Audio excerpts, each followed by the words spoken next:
साईराम. साईबाबा प्रत्यक्ष इतके सहज अनुभव देत असतात.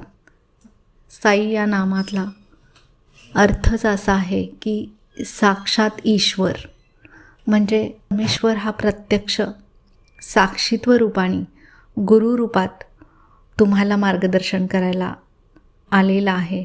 आणि बाबांच्या नावाने जर प्रार्थना केली, बाबांचं नामस्मरण केलं, तर ते इतकं सहज अनुभव देत असतात, सहज चमत्कार घडत असतात.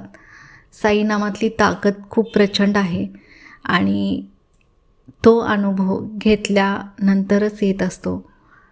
तर नक्की अनुभव करून बघा. साईनाथाय नमः.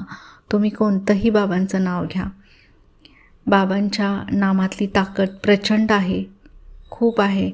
आणि साईबाबा तुमची प्रार्थना सतत ऐकत असतात, तुम्हाला सतत पाहत असतात. त्यांचा फोटो जरी तुमच्या सोबत असला नसला तरी काही फरक पडत नाही, पण तुम्ही जर नामस्मरणात असला तर खूप सहज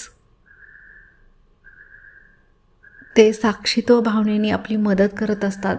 आणि जर फोटो त्यांचा असला आपल्यासोबत तरीसुद्धा ते त्या फोटोमध्ये सुद्धा दर्शन देऊन किंवा तुम्हाला एखादा संकेत देऊन तुमचं निराकरण करत असतात. कोणताही साईबाबांना प्रश्न विचारा, तुमच्या प्रश्नाचं उत्तर योग्य वेळी तुम्हाला मिळत असतं.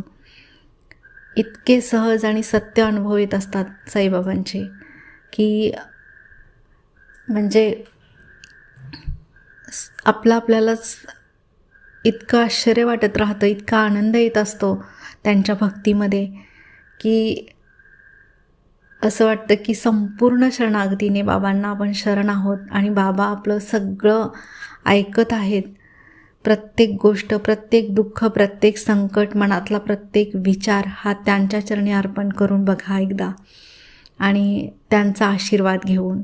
साई नामातली ताकद इतकी प्रचंड आहे, साई भक्तीतली शक्ती इतकी प्रचंड आहे की त्याचे साक्षात्कार आणि चमत्कार रोज आणि नित्य येत असतात. आणि आनंद अनुभव त्या भक्ताला येत असतो, समाधान मिळत असतं. इतकी सहज भक्ती साईबाबांची आहे. नक्की अनुभव घेऊन बघा. ओम साईराम.